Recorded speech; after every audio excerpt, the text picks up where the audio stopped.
Hello, everyone. This is Dr. Vivek Goel from DocTutorials, and it gives me immense pleasure to introduce to you Dr. Akash Sarkar, who has scored a brilliant rank in the recent INI Super Specialty Entrance exam. He scored a rank of 1 in the Aiims entrance and a rank of 2 in the common merit list.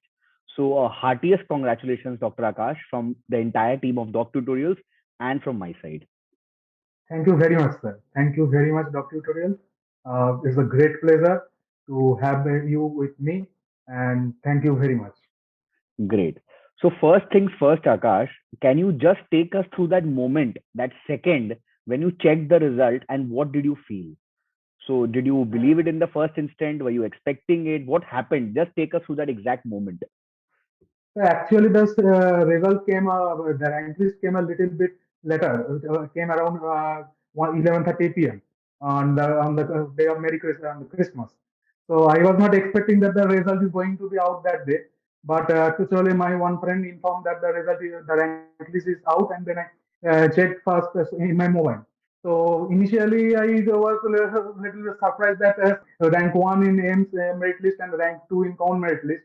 So I checked the result twice or thrice in my parents' mobile. So whether it is I have put the roll number correct or not. And then after seeing at least 3 to 4 times repeatedly, I finally believed okay, some of these have come true. After giving the MCQ examination and discussing with my friends about the possible answer, what can be the answer, I was a little bit hopeful about getting a good rank. And thereafter, as in ESS, after the publication of the qualified list, list that is for applicable for the Aims candidate came out, and they are also and I saw my name. And after the interview, I thought okay, it was so I didn't expect that rank actually. So I was a little bit of surprise after getting the result. That is an awesome achievement, I must say. It is not at all a small thing that can be undermined. Scoring rank one in the most prestigious institute of the country in nephrology, that too a super specialty course, is a big, big achievement and a thunderous applause from my side and from the Thank you entire very much, sir. every person from the medical community who is viewing you right now. Thank you. So to begin with, Akash, could you just introduce yourself? Like, where have you done your graduation from? Where have you done your post graduation from, or your SRship from? And just introduce yourself. Hi, I am Dr. Akash Sarkar. I have done my MBBS and MD medicine course both from Medical College Kolkata. Actually, I also reside in Kolkata, and currently I am doing my bond posting as a senior resident in the Department of General Medicine in Medical College Kolkata. And I completed my MD examination in this year August. So after that, I appeared for the first time in ESS, that is the Institute of National Importance Super Specialty Examination. That was the theory portion was held on the 7th December, and after around 1 week, the result of the qualified candidates for the came out, and then around after a gap of around the gap of 3 to 4 days, the list of the candidates who have been called for the MC interview, consisting of 18 candidates, came out, and the interview took place around 3 days later. So thereafter, after 5 days, the result came out, and that's now I got the result. And the rest is Uh, history, as they say. Awesome, awesome, superb. Now tell me, Akash, why nephrology? Why, in the very first instance, the viewers want to know that why did you choose nephrology and why did you not opt for other subspecialties of medicine? Actually, when I joined my MD medicine course, I didn't have any specific preference that Hmm. will go for nephrology or I go for neurology. I always thought that after doing the first year residency, because that is mainly related with the ward work, I can decide which specialty I can go for. So in the patients from all the streams of medicine will get admitted in the general medicine ward. So, but I somehow found nephrology interesting because I thought that I realized that it is more or less closely related to all the streams of the medicine, because the general medicine is a core part of nephrology. You have to have a good knowledge in general medicine to do good in nephrology. And even in cases like surgery, general surgery or obstetrics, gynecology, they also send several referrals for nephrology opinion. That actually was quite interesting for me. And after, and another thing actually in 11 or in plus two course, I chemistry was my favorite subject, and that somehow that ion transport, that acid base imbalance, electrolyte imbalance was fascinating chapters to me. So that's how I become fond of nephrology, and currently I'm doing good in nephrology, dreaming to do good in nephrology. Excellent, excellent. So the one point Dr. Akash rightly pointed out, and most of the nephrology community, including me, we also agree on the fact that all nephrologists are internists at heart. Because Yes, I sir. also believe the fact that nephrology is one of those subspecialties which is probably closest to the internal medicine, because the wide array of patients that you see, be it the glomerular disorders, be it the acute kidney injury, be it the postpartum AKI, and of course, when you deal with transplant patients and you deal with so many pyrexia of unknown origins and even the cause of to evaluate the cause of fever in dialysis, whenever I see those patients, I feel as if that I've gone back to my medicine residency days. It would be fascinating for my viewers to know that, after having joined nephrology, the amount of tuberculosis patients that I've seen, I had not even seen while doing my postgraduate medicine residency. And that will be the true case for even all the nephrology residents who will they will also agree to this fact that which I have said just now. Yes, So sir. he Definitely. Dr. Akash is absolutely correct. So Dr. Akash, when did you decide in your medicine residency that you will be pursuing nephrology for your entire life?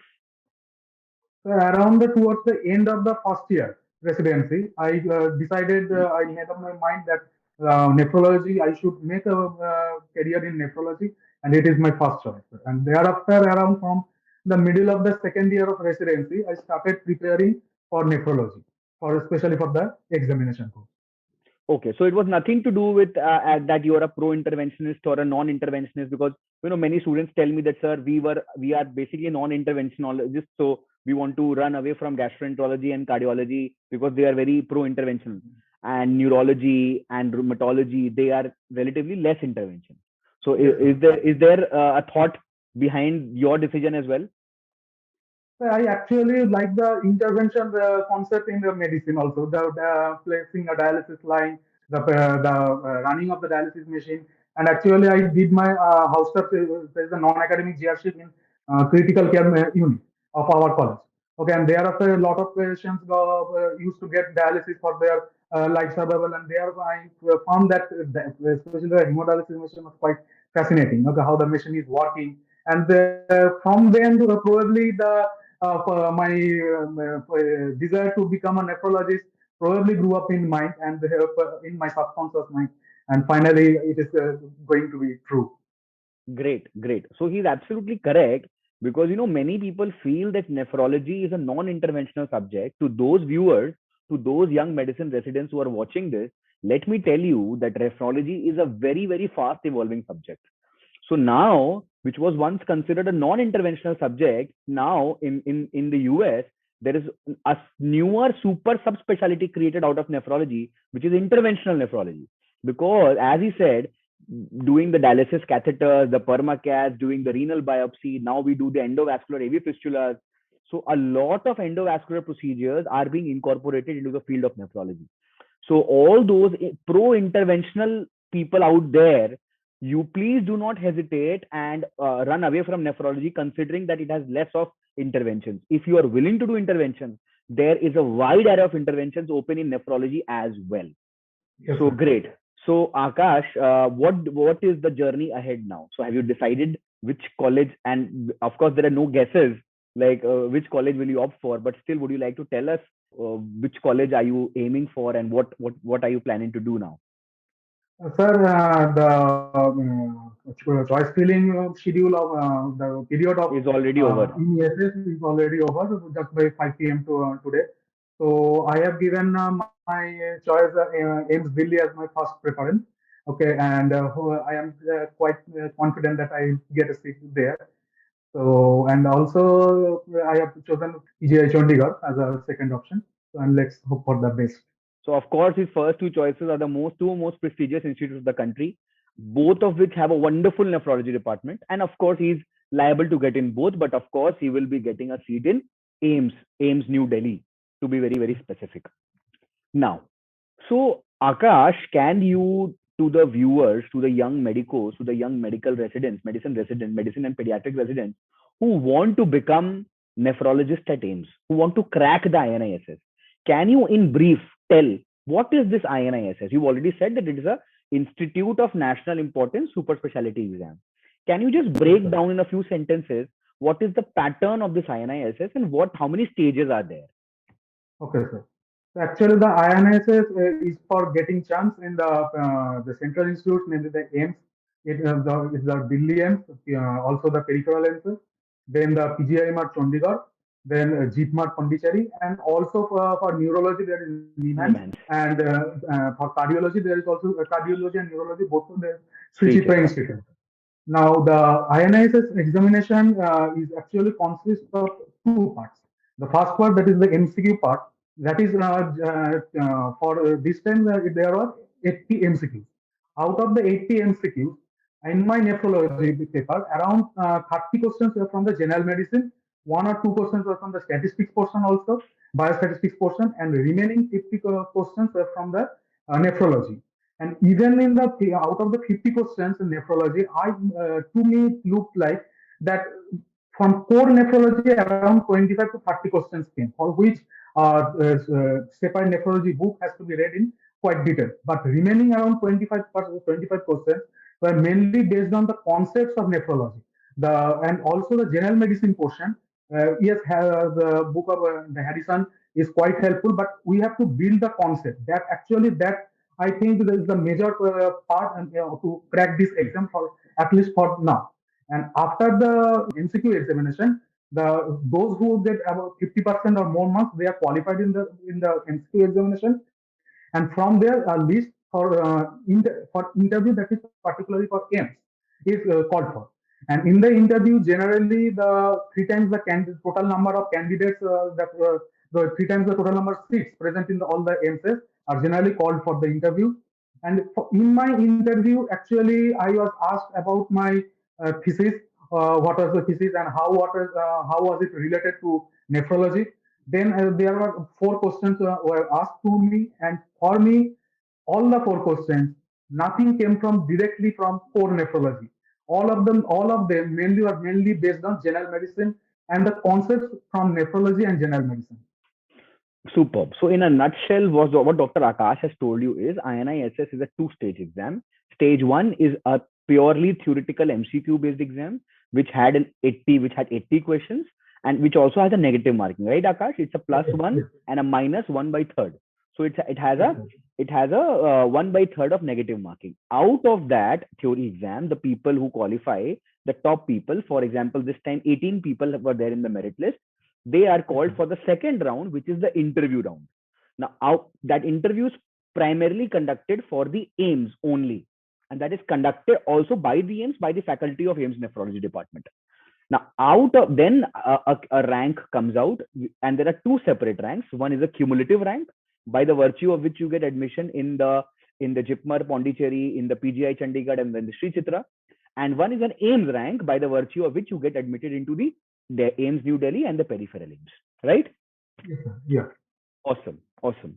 So, Dr. Akash, the point that you mentioned, and this brings me to the question, if very many young residents who are our students who message me that, sir, I want to pursue DM nephrology or DM cardiology at AIMS, and sir, I want to prepare right from the very first year of MD medicine.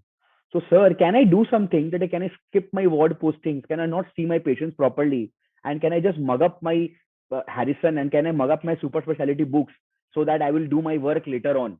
Just for example, the same statement has been shifted to internship. When we were interns and we were JRs, we were taught to work properly. But Yes, sir. junior batches, what they have started doing is they have started skipping the work and they're sitting with their MCQ books in the wards. So the very Yeah. same thing now, Currently, this is the trend of what I am also looking. yeah, and the same thing now is now gradually shifting to the post graduation. Now people say that ultimately you have to do a super specialty. So why not during my postgraduate days, instead of seeing patients and burning the midnight oil there, straight away study the core super specialty which I want to study properly, and somehow manage with my MD and DNB medicine, and then I will manage. So what is your word to them? Can they, can, is it possible for them to crack INISS, or is it, should you, will you advise this to them? If the thinking is such, I think that will only bring a disaster, because in the papers are set in such a way that only theoretical knowledge is not sufficient. Rather, a more practical knowledge, a more patient scenario based question, more clinical scenarios are coming day by day. Even in the interview portion, I was not asked straight away the diagnosis. They were mainly looking, the in the interviewers were mainly looking about, mainly searching of my approach. Okay, and that approach can only be made only by a thorough residency or thorough ward work, and which is mainly done in the first year of residency, because that is the particular time when the residents are actively indulged, actively involved with their patients. So he is absolutely correct. And this is also the message to all the young medicos who are watching this video, both from my side and from Dr. Akash's side, that, clinical acumen has no substitute. You first need to be a good physician. Only then can you aspire to be a good nephrologist. If you cannot clinically examine a patient, if you cannot elicit a plantar reflex, if you cannot auscultate the heart and lungs properly, I do not, I do not feel it justified in my brain and my heart to be, aspiring to be super specialist. But this is the sad story of the Indian scenario right now. But we really want to send this message across all the young students, that please follow a structured program and do not skip seeing your patients, because they are your real teachers. Theoretical Yes, sir. knowledge will vanish and fag down as the years will pass by, but that memory of that patient which you saw in that ward and the corner of the right building, where he was lying down there wearing a lungi or somewhat like that, that will remain. Is it not, Akash? Yes, You sir. still remember a Yes, sir. certain peculiar patient? Which corner was he sitting? Where? Yeah, Yes or no? yeah, You yeah. might not remember the name, but the pictorial memory is there in your mind. Yes, sir, definitely. And the theoretical knowledge is only can be remembered by heart only after applying it to your patient. Otherwise, it is Absolutely. quite volatile. And if we cannot apply it properly in the practical field, then it's of no use. That's my opinion. Absolutely. So I would also take this opportunity to inform everyone that Dr. Akash was a full nephrology course subscriber with us. He had subscribed to the nephrology videos, the test series, and we were there throughout with him through his entire journey. So, Dr. Akash, to any young medical resident who is doing his first year or second year MD medicine or DNB medicine or pediatrics for that matter, can you just give a structured approach, an algorithmic approach, which you also followed, of course, to crack this exam? And is it possible for any medical resident to crack this, or one should be born out of Mars, or one should have a brain like Einstein to do so? What do you feel? No, not at all. Not at all. If anyone is diligent enough, if determined enough, if is hardworking, he or she is hardworking, I think he or she will definitely shine at some point of life, and definitely he will crack. He or she will crack the examination, sir. And actually, my advice to my fellow juniors will be that in the first year of residency, you should do your ward work properly, because as sir has told, that our patients are our greatest teacher, and no book can teach as well as a patient. So, and if time permits, because in first year residency the workload is quite hectic. So, if time permits, they can go through some important topics from, especially in the first year, the book of Harrison is quite sufficient. I think the first few chapters, especially the first 500 pages. Actually, my teacher from my department also told that read the first 500 pages of Harrison, because that consists of the chapters as the cardinal manifestations of disease, the differential diagnosis, the approaches to diagnose them are brilliantly written in Harrison, and no other book can match that. And thereafter, the common patients that get admitted in ward, like acute myocardial infarction, or stroke patients, AKI, CKD, or even approach to nephrotic, these things can, I think, can be studied if time permits in the first year. And if resident is willing to go for nephrology, for me, I started my preparation from around the middle to end of the second year of residency, by going through the PLE book as well. As first, we will have to clearly go through the Harrison. The nephrology portion of Harrison is not that much big, but each and every line, I think, carries some valuable information from Harrison. And then I started reading the PLE book, mainly the important chapters like the acid-base balance, the electrolyte disorders, AKI, secret, those questions which are commonly encountered in our life, common glomerular diseases. And in around in the third year, I subscribed the DocTutorials course, both the videos and the question rank and test series. And I think the videos were quite helpful for me because those are quite updated information are provided, and the recent guidelines or the recent treatment algorithms were brilliantly taught by sir. And thereafter, the MCQ, I think all candidates who are going to prepare the nephrology, they must practice the MCQ because they are then only the knowledge can be applied. And the MCQs are mainly on the clinical case scenarios, and that is the current trend. Currently, the factual questions are coming less and less, lesser and lesser day by day. So the clinical scenarios, how can we correlate our knowledge with that? But those are quite important, and those can be, and one can master them only by practicing the question rank and giving the test series as well within the time stipulated time period, within the time pressure, within the your concepts. You can understand whether my concepts are clear or not. Okay. So do you feel, Akash, that if you study your Harrison's textbook properly and thoroughly, and apart and along with it, if you subscribe to the nephrology video modules made by me, and you solve the question banks and you do the MCQs regularly, you take the GTs properly, will you be able Yes, to sir. crack any nephrology exam? I think that the candidate can score a good marks.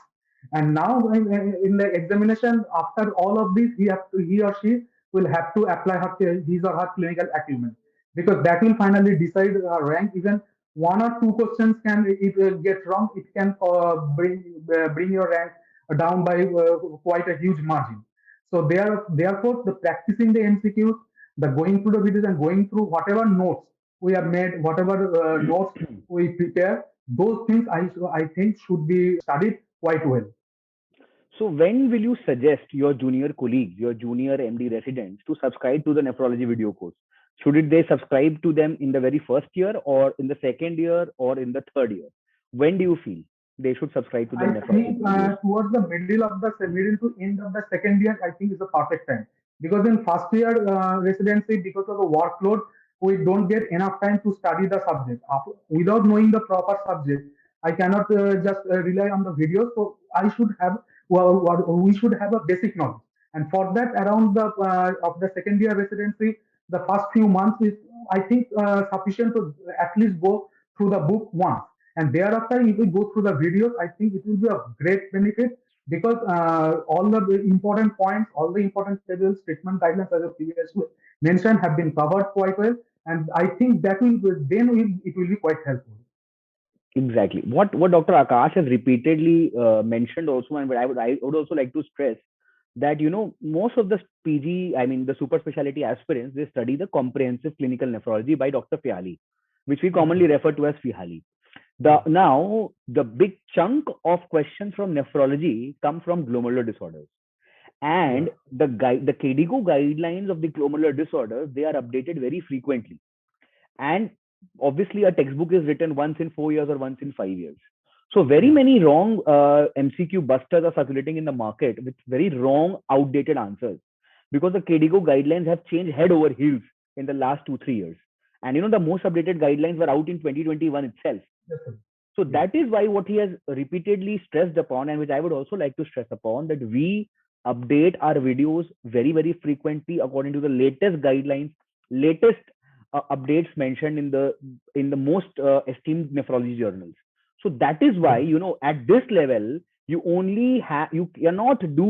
cannot manage with outdated information. You have to be adept and up to date.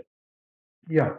So what Dr. Akash has mentioned is really golden for all the young aspirants, and they should follow his footsteps. So Dr. Akash, can you just tell us the pattern of questions which were asked to you in stage 1 INISS? As you said, 30 were from medicine and 50 were from nephrology. Can you just highlight the important topics in medicine and in nephrology as well, which the students must stress upon while cracking this exam? So regarding the nephrology, I think the most important topic for INSS as well as the upcoming NEET SS examination will be the glomerular disease because it's a vast topic, and it carries a lot of information, lot of recent KDIGO guidelines updates.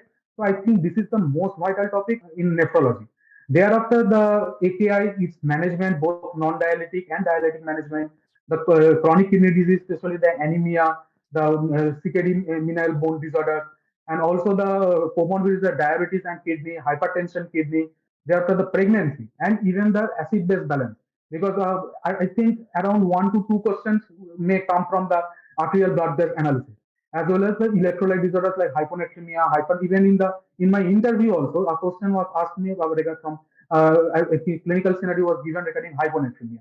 So, and thereafter comes the dialysis portion, there's the renal transplant and the renal transplantation portion. But those things I think are comparatively less important compared to glomerular disease or the AKI, CKD, these portions, and as well as there are also important topics like cystic disorders, especially the ADPKD, and the other cystic diseases like ARPKD, medullary cystic kidney disease, and also the Alport syndrome. These are mainly given as clinical case scenarios. But from ADPKD, I think there are some factual questions are always asked. So I think these are the most important topics according to me, and from nephrology. And from general medicine, actually it is quite difficult to find out the exact topic which from where general medicine questions can be asked. But I think from general medicine, rather than a particular topic, questions will be more based on the clinical scenario, and it will be a link to the multiple systems. Okay, it comes from a nephrology as well as a neurology portion maybe there, or even nephro and cardio combined question may come out, and even I think pharmacology portions also. They sometimes ask what will be the drug should be given in this patient, what will be the antibiotic of choice in such patient. So that's I think these are the important topics according to me.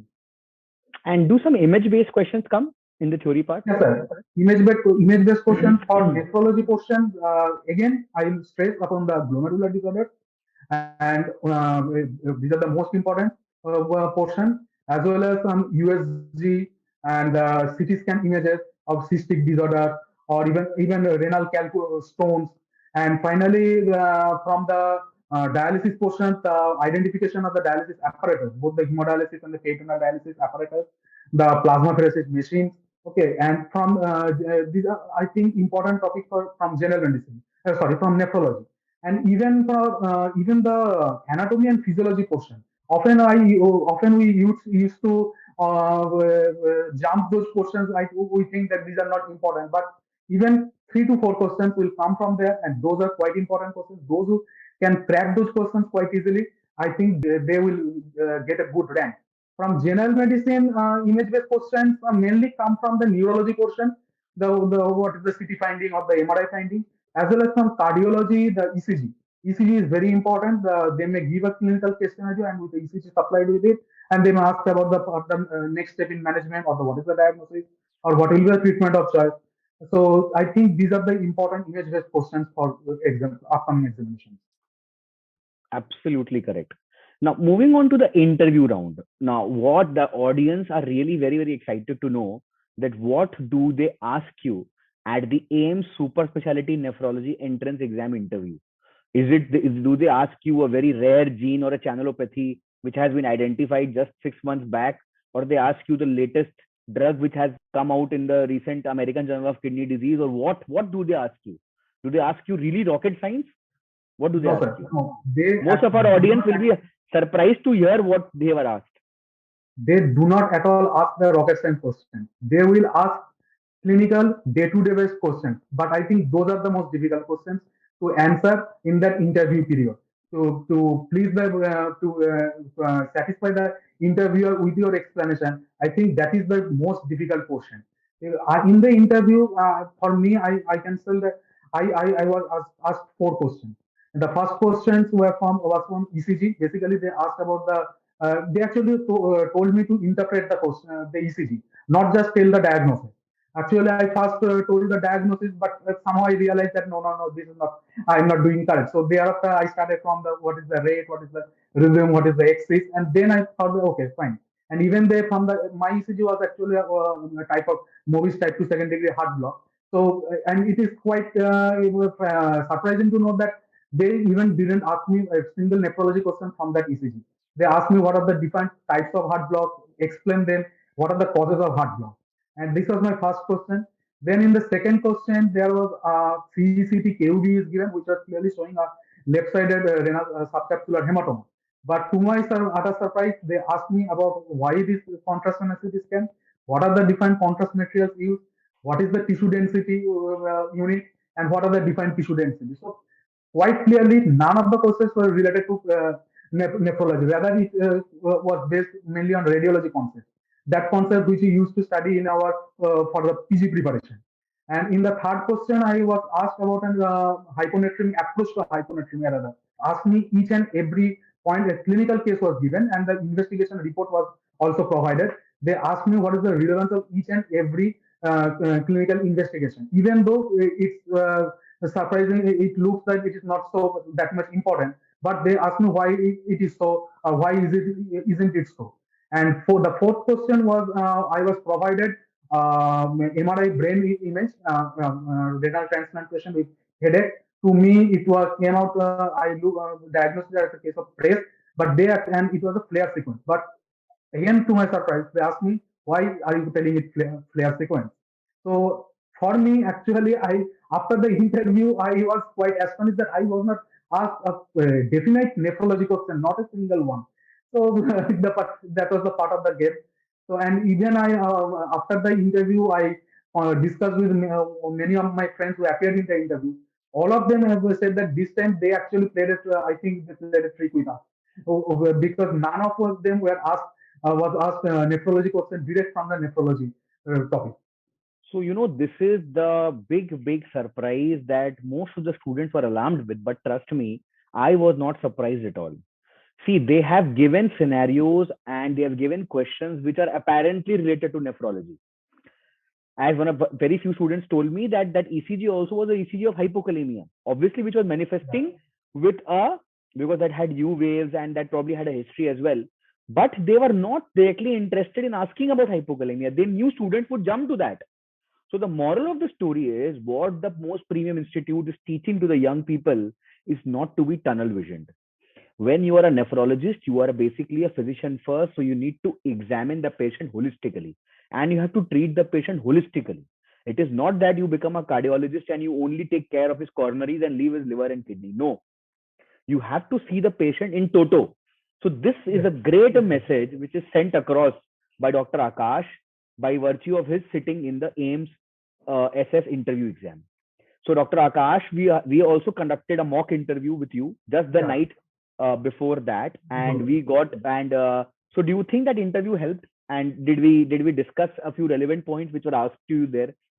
Yes, sir. The interview actually was quite helpful because in the interview, sir asked us to not to jump to the diagnosis. This was the first message to us, not to jump to the diagnosis. Even and tell even a hemoglobin of 9. If there is a report with hemoglobin of 9.8, tell that the hemoglobin is low, so the patient is having anemia. Anemia, even though that may not be directly related to the diagnosis. And even in the MCQ portion, interview portion, I found that that was quite helpful because they were looking for the approach, and I think that is the key to that interview. And remaining the coming to the CECT KV questions, I was just in the previous days I asked why this is a contrastinal CT scan. The same question was asked to me. Why are you telling it is a contrastinal CT scan? That was the first question from that question. So I think that mock interview was a great help. Okay, and this was a around 2 hour session, but that helped us quite a lot. So exactly my message to them was also the same thing that do not jump to diagnosis. They have already tested your theoretical knowledge in the stage one exam. Now what they want to say is how structured and organized is your thinking. Always answer in a structured algorithmic fashion. That is probably the key to any vivas. And we being medical graduates, probably we have attended and we have taken the maximum vivas in the world compared to any other specialty. So this, and those people who master the art of taking vivas eventually shine out in our curriculum, because there can be 10 causes to anything. When you write a theory exam, you can write 10, but when you are asked in a viva, you cannot answering start from 1 to 10. You have to answer the most relevant causes in the numerical order. So that Yes, shows sir. how structured and algorithmically you think. And that was my message to them, that whenever you see an ECG, Start from the basic. Start from the heart, from the axis, the PR interval, the QRS axis, the QT interval, and so on. And exactly Akash did that, and he shined out like anything. Now the CCT, of course, we had already discussed the night before. That only came. A few people had angiomyolipoma in a case of tuberous sclerosis. That exact same case we discussed the previous night. So we will be there with you with throughout your different stages of the exam, and those people who diligently and passionately study and keep on asking questions and keep on cumulatively learning will ultimately definitely shine out. Yes, sir. Acha, one question, Akash, which many students tell me, that how important is biostats for Aims or Neet SS, or for that any matter? Do you need to panic for that, or can you leave that totally? What is your message? What should one do so that one gets them right, or one should leave them? What should one do? So I think one should not leave the biostat portion, even, and one should also not panic for them, because in the biostat they hardly give around one or maximum 2 3 questions. Okay, well, maximum 3 to 4 questions in the out of 80 MCQs, and I think because majority of the candidates will not answer them correctly or skip the question. Those who think and can answer those questions correctly, I think they are going to have a good rank at the end of the day. So biostats question, even though it carries only a small percentage of marks, but that is quite also important. So what he's saying is that in such a competitive exam, even small things can be the game changers. So my message to all of you is, don't need to panic for biostats. If as medicine residents you have attended your journal clubs properly, if you have read articles properly, then you will be knowing the value, what is p value, what is sensitivity, what is specificity, what is positive predictive value, what is chi-square test. You need to know the basics. So my message to the graduates would be that just take 3 4 hours, invest 3 4 hours in the biostats, write down all the formulae, and just revise the concept once before the exam. That would be more than enough, because they will of course not ask you a complicated test, or a fishman test, or a very complicated non-parametric test in an exam. They will see the basics, and by that also they want to judge, because research is a very very important wing of medicine. So they actually want to judge that how much aptitude do you have in research. Will you be able to write research papers independently? And being Aims being the most academic institute, they will judge you upon this, because when you enter Aims, of course you have to have an academic background, and you need to write research papers, you need to interpret research papers, and that is also an applied thing they are wanting to test. So don't be harassed and don't be bogged down by biostat. Okay. Yes, sir. Okay. So, Dr. Akash, can you tell the audience what was your score in the part one INISS? So in the part one INSS, out of 80, I scored 48.67. Uh, 48.67. Okay, okay. Could you tell to the young aspirants, how much do you think, because there is negative marking also, how much should they attempt to, and how much should they target a score of to crack or to be in the merit list? So in the INSS, there are 80 MCQs are asked, and yeah, as you have previously told that each correct response carries a mark of one, plus one, and if each negative response carries a mark of -1/3. But again, a point to remember that if you don't get 50% marks in the theory exam, you will not qualify. So at least out of 80, you have to get 40 or more than at least 40 to get yourself qualified. Now there is no such limit to how many questions you should mark or you should not mark, because as much as many questions you can possible, I think you should mark. Only 80 questions are there, and the number of candidates is also huge. So so if you mark less, I think that will be detrimental in the merit list. So answer as many possible as you can. So what he has correctly mentioned is, you have to, judge on the basis of the paper. For example, this year, it was a low scoring game. The Yes, highest sir. mark was around 52 point something, right? Yeah, Yeah. 52.3, sir. Yeah. In the previous INISS, the highest score went up to 60. So basically, you need to judge the paper on the basis of its difficulty level. And there is where your analytics come down. And then, depending upon your judgment, you need to mark. See, Of course, you cannot play too safe and mark too less, otherwise you'll be out of the race. So to play an ODI 50 over match, you cannot bat well for 30 overs and get out. You have to play for the entire 50 overs to win the game. So similarly, you need to mark as many, but what winners have told me, what the achievers, toppers have told me, that you need to have a score of above 45. 50 is of course 50% is of course there, but to be in the top league, you have to have a score of 50, 45 to 55, and you need to mark around a number of 60 to be safe. Am I right, Akash? Taking into Yes, sir. account both the Sure. positive and negative. So this is what Yeah, yeah, yeah. all the toppers have told me. So this would be the golden number. Mark 60 or around so, and get a score of 50 or around so. If you get these two, then you are surely through. Yes, sir. Excellent. And for the mock and for the interview round, as Akash has already told you that you definitely will attend our mock interview sessions. You will go through the question in a structured manner. And who conducted your interview, Dr. Akash? Who is the faculty doctor? Sir, sir, actually, it was written as Dr. S.K. Agarwal, Which Professor I Dr. already S.K. told you. Agarwal. I told Yes, you sir. that. Yes, I sir. told you. I Yeah, told yeah. you. Dr. S.K. Agarwal will be conducting the interview. So he is the head of the Yes, sir. department of Aims, and of course he is a very astounding figure and a stalwart in the field of nephrology. A big, great academician and a great clinical nephrologist as well. So Yes, sir. excellent, excellent. So things went almost as we planned it here, and I was very sure of Akash getting a very top rank. The moment I heard his answers in the mock interview, I knew from before that he was a bright student. But of course, it sealed my vision when I saw him answering. So excellent, Akash. It was great talking to you. Thank you for sparing the Thank time. you, sir. Thank you. Welcome to the Thank you very nephrology. much, sir, for your help, for the help of the DocTutorials faculty. That came to be of great help for me, and I am greatly indebted to DocTutorials. Thank you, Great. sir. Great. So, Dr. Akash, as you've already said, could you just give a message to all the young medicos who are watching you right now and who want to get through aims like you, who want to become nephrologists like you? What is your message to them? My message is quite clear to them.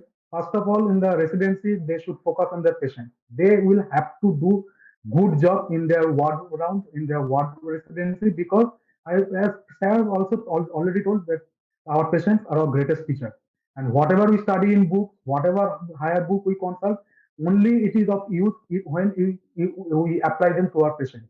And thereafter, for nephrology, I can opine you that if you consider to become a nephrologist in future, I think you should study with a in a structured way, and preferably it should be started towards the second middle of or the end of the second year of residency, because then you can get a little bit of extra time. Because in the third year residency, we generally towards the last few months we get involved to prepare for our final examination. So in that time, we cannot prepare well for the MCQ for the competitive examination. So thereafter, the time we get before that should be utilized properly. And after the examination, final examination paper, whatever time we get, you should always indulge yourself to study as much as possible and practice MCQs, give test as much as possible. I think then you and if you I think if you are confident, you have to be self confident, you have to believe in yourself that I can do it. I think that can one day will definitely bring success to you. Excellent. Excellent. That message could not have been better summed up. What Dr. Akash has said, each and every word is golden. So, Akash, welcome to the nephrology fraternity. We will keep in touch, Yes, sir. and we hope to Yeah, meet again and definitely, again in sir. future in all the nephrology Yeah, conferences. May you soar yes, higher and sir. higher. And now that you are coming to New Delhi, so Yeah, yeah. I'll be waiting to meet you in person as well. Yes, sir. Yes, sir. And Definitely. I am also eager to meet you, sir. superb. And so, what are your plans for New Year? Where are you? Because of course you have been studying since such a long time, right, from your MD days, and you were preparing for this exam as well. So all get up to party and all get up to have a great time now. Yes, sir. With friends, I have planned, and also I have planned to spend quality time with my parents as well. Because actually, I haven't stayed in a hostel previously, to be frank. And this is the first time I am living with them, and that too for Delhi, for New Delhi. So obviously, I have to give time to them, and I'll try to make our New Year quite enjoyable this time. Great, great. Say my pranam to both uncle and auntie, and a very big congratulations to both of them. Tell them not to worry. You have an elder brother here in New Delhi, Yes, so sir. don't worry. We'll be there throughout. Okay. It was a wonderful time talking to you. Thank you so very much. Thank you, sir. It's my pleasure, sir.